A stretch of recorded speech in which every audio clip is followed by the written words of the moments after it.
Matthias Ziegler, thank you so much for being on Flute Unscripted. You're welcome. Nice to You be have, here. yeah, I mean, you have a very fascinating career, and you are often described as one of the world's most versatile artists. So, what was your journey to getting here, to being one of the world's most versatile artists, and paving your own unique path, staying true to your voice? Well, if you talk about the career, we very often are looking at it as a commercial thing, but basically a career is what you leave behind once you stop doing what you're doing. So, anything you do on your way, musically or personally, is part of your career. And I was never calculating something like, okay, I've got to do this in order to get there, so it was much more trying to listen inside, and say, what could be a next step for me? And there was always something showing up. And actually that started very early. I studied architecture after school, so Oh, fascinating. I started architecture and always played the flute, and was actually more and more playing the flute parallel to architecture, and actually also starting to study parallel. And after 3 years, I left architecture behind and went fully into music. But so the moment this was clear, I was ready to go. So Yeah, I love that you kind of follow every opportunity that comes up that feels interesting to you. And can you talk a little bit more about that, about saying yes to anything that comes your way that feels like a good fit? Yeah. If I continue after having changed from architecture, studying architecture, into studying music, I felt like this is the place, this is where I'm feeling home. and I kept going. And then I did all the, I was studying with André Jaunet in Zurich, with Konrad Klemm, also in Switzerland, but then also William Bennett, and also with Jeffrey Gilbert in Florida. And after I finished my soloist exam with William Bennett in the Freiburg in Breisgau in Germany, I got a call from Andreas Vollenweider, an electroacoustic harp player whom I knew from Zurich. I mean, I knew him. We actually were once at the same flute teacher when I was still at school. He was older than me. And he called me and said, listen, I'm recording the Down to the Moon album. I'm looking for a wind player. Would you like to get on that recording and then go on tour with me? And I mean, I didn't even have to think over or consider something. It was for me clear. Okay, let's go. Let's do that. Yeah. Yeah. And I knew that this was not going to be a thing that I would like to build a career on, but I knew that it just fit my way of looking at music. I was very open-minded musically, and then I did this. And then when I came back, it was altogether, it took about a year and a half, all over the world, tour, United States, Canada, Europe, Japan, Australia. I said, okay, that's it. I would like to develop my low flutes, because I was already playing a bass flute on that tour. And I felt like that's something I'm fascinated in doing it. And at the same time, I was playing at the Zurich Chamber Orchestra as their principal flute player, and some other orchestras. So it was always between different worlds. And I felt that, I don't know, it was enriching. It was something like triggering, something very, maybe you can call it very playful, to develop things. It's a kind of playful approach to new challenges. Yeah, and I love too that I found this little quote of yours where you talk about practicing your instrument is kind of being the perfect metaphor for a career. You said that you set goals and you constantly compare with your personal limits. It's a continuous working progress in developing your personality and getting to know yourself better and better. So I guess my question to you would be, how's your practicing evolved over the years? How has your career evolved? My practicing has changed quite a bit because the moment you start teaching, you have a different view on practicing, because you all also kind of reflect what you hear your students do, and you're asking what's the best thing for that student to develop. At the same time, you find out about the things you still are not able to do, and you keep pushing those limits. And probably my personal practicing has become more essential. I know exactly up to what point I have to practice something that I feel, okay, I'm there, you know. And doing this, you refer to earlier stages. For example, when you study, you do all the Anderson etudes. Yeah. And each Anderson etude, you know exactly why this etude was, what for this etude was written. And then you go back to an etude which you have done 30 years ago, and you say, oh, yeah, that was the feeling. Yeah. And you try to rebuild that perfection. And it's very interesting what's happening when you don't just practice scales in front of television, just doing gymnastics. I mean, yeah. Yeah, when you're mindful. Yeah. I also want to know a little bit more about your relationship with Eva Kingma and the two of you and how long you've known each other. You share a common philosophy that low flutes offer a world of creative possibilities. They're maybe underappreciated. So can you talk a little bit more about her and how you think low flutes can be a little bit more accessible to people? Yeah, well, that's the last question is that's a big question. It's hard to answer. I know. But there's something in when I collaborate with Eva Kingma, we both got that creative concept that we don't believe in things as they are. We take things apart. I mean, she got into flute making by taking a flute apart and then reassembling it. And I remember me at being a 10-year-old boy, taking things apart, doing electric curtains in my room, doing electric door handles that people get a electric shock, stuff like this, So it was constantly trying to explore new fields by things you do yourself. And with Eva, I was just there 2 weeks ago. I mean, the day started with designing something, and I made a design of something I would like to do, and she said, "Okay, yes, we'll have it by tonight."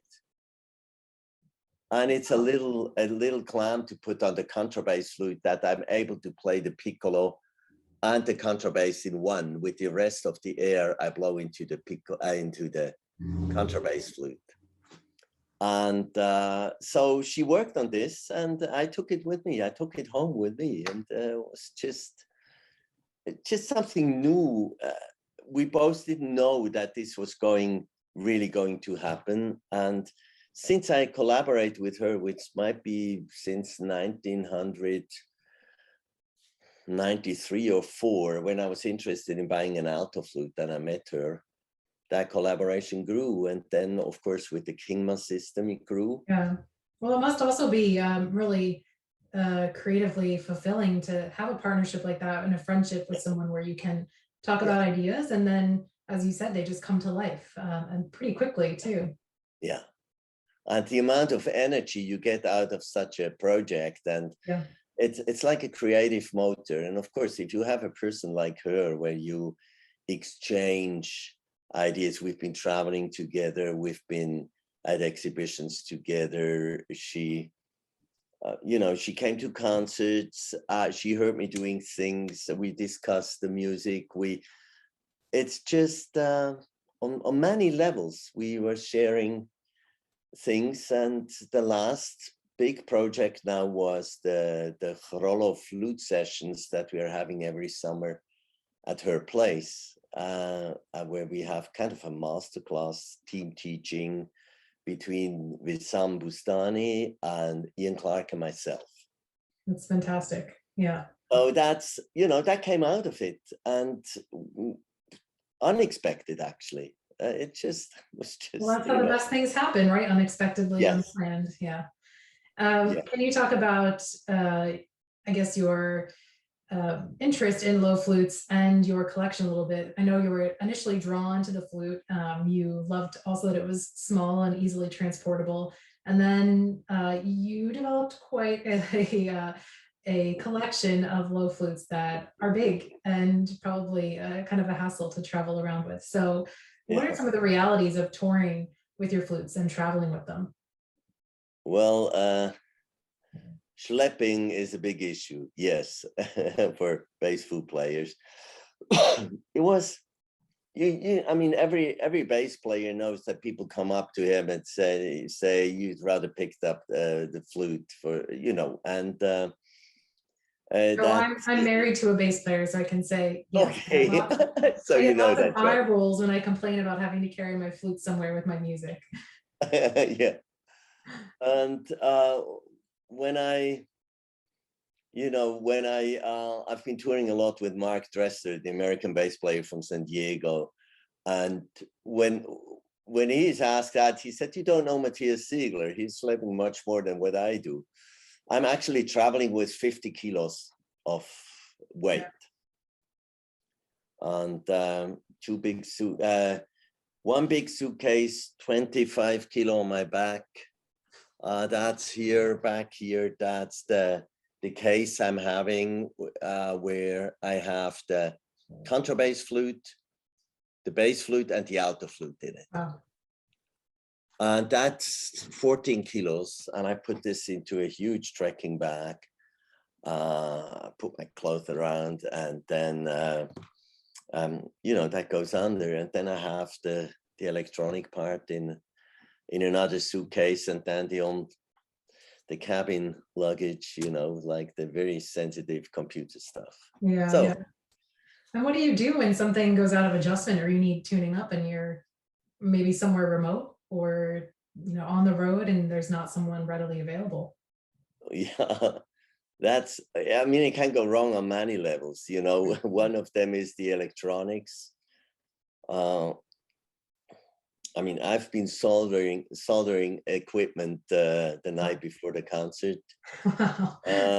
And if the flutes go wrong, some things I can adjust, but actually, like the bass flute there, the Hoover, as we call him, is kind of complex in the mechanic, and I can't do more than just put a little paper there, a little felt or something. But if it really goes wrong, then I have to change program. I remember Australia 3 years ago, at sound check, I kind of got my foot into the cable, and the bass flute fell off stage. Oh no.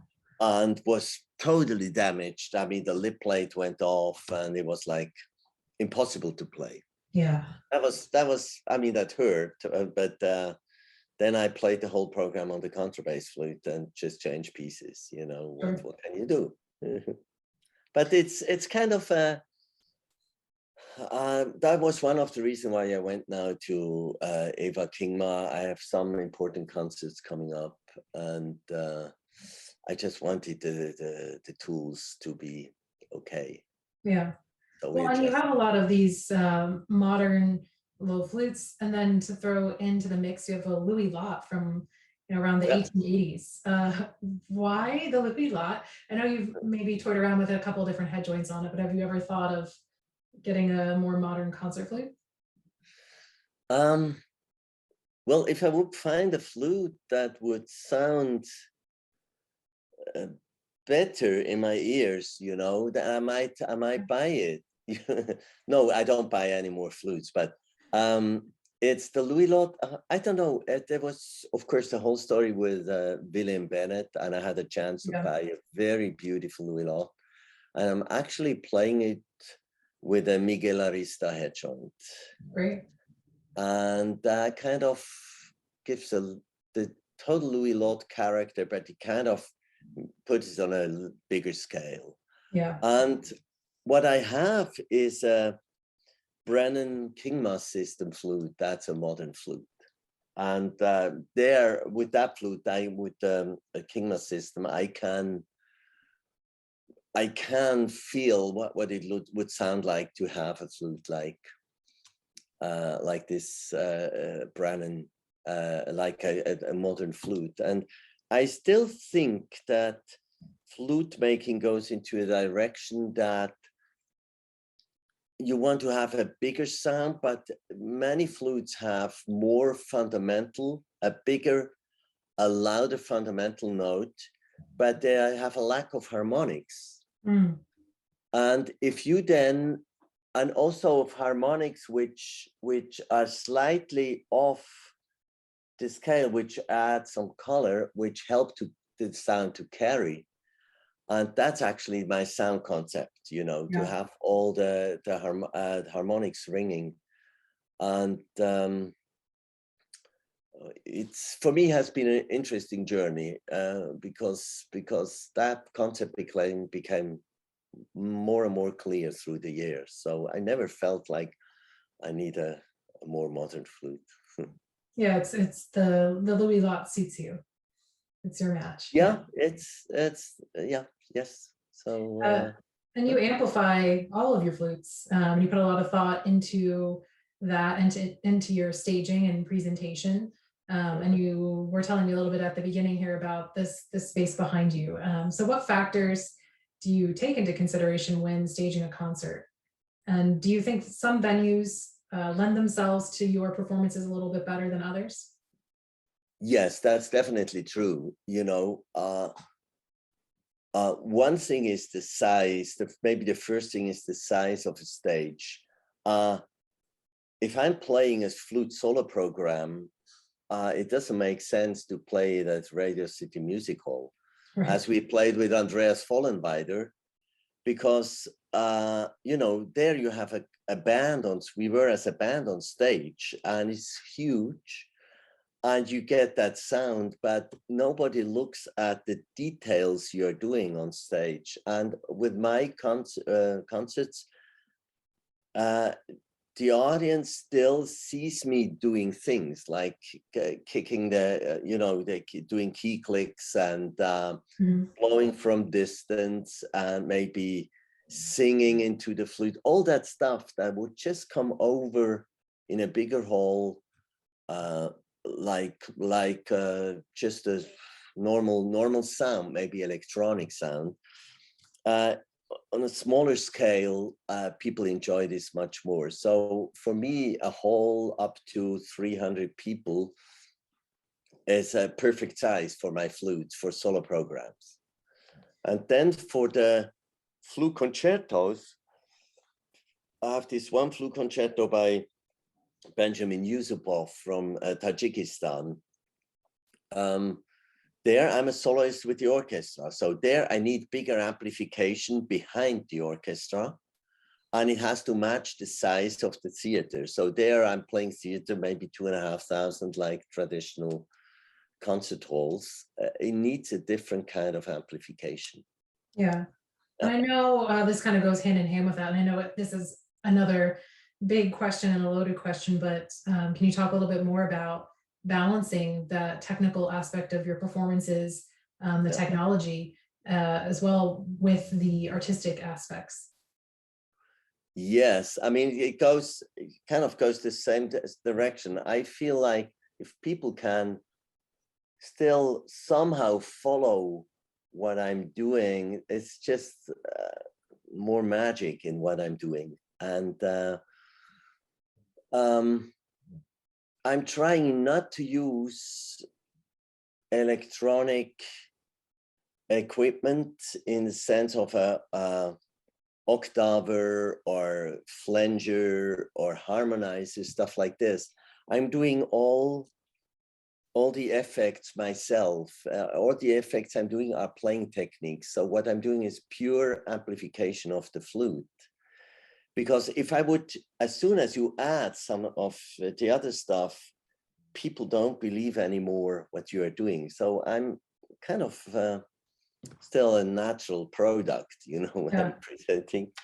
And I think that's very important. I mean, that's my, if I'm working in the studio, it's different. I mean, nobody knows how I'm doing my wind sounds, if I add some voice to it, but on stage, I want that one-to-one situation that people I feel like your performances wow the listener because everything you're doing is human. It's just one person doing it, but you're creating such a range of effects. Yes, I'm very much convinced that it should be that way. Yeah. Because yeah, we have enough. There are enough we have enough of the other stuff. And speaking of you doing this stuff a lot on your own, I know you do love collaboration as well. Is there an artist or a kind of dream collaboration in your mind that you would love to put together in the future, something that hasn't happened yet? Well, actually, sometimes it's more continuing the work collaborations I had, like with Mark Dresser, we went into the telematic concerts where we play over internet, which was very interesting, which has become a research project here in Zurich. I would very much like to continue this. Then I just had the Arditi Quartet visiting here. But for me, a dream would be to play the piece I commissioned with Mark Dresser. It's called The Banquet, which we released on Tzadik by John Zorn in New York. To play this with the Arditi Quartet. I mean, that might be like an incredible coincidence of different energies, because I just love the work they are doing since years. Well, great. That's all that I have today. Thank you so much for joining me. Thank you for sitting down. Beautiful. Thanks for inviting me to that series. And I think we've covered quite a few. Yeah, we covered a lot. All right.